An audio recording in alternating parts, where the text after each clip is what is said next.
Hello students, let me show you how to find your grades from our home page.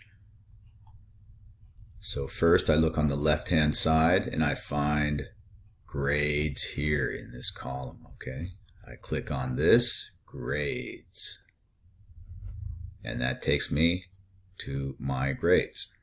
Now I am the test student, but it will have your name here and the name of the assignment here. So we have 1.3b discussion, introductions. This test student got a score of 10 out of a possible 15.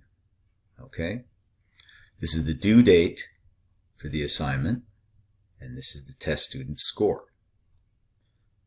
And this is the possible total score that you can get. If you would like to see the assignment, you can click on the assignment here, and that takes you to your work. This test student did this work. Here's the comment from the teacher here, and this student's score here, 10 out of 15. Okay, so that is how to get to the grade section from the home page. Now, if you are on the assignment page,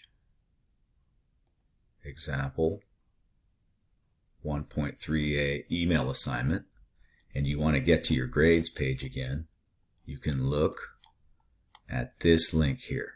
So I click on this, and that takes me again to the same page, grades for test student, and you find your assignment here, the due date, and the score. Okay, so those are the two ways to find your grades in this course, from the home page or the assignment page. Thank you very much.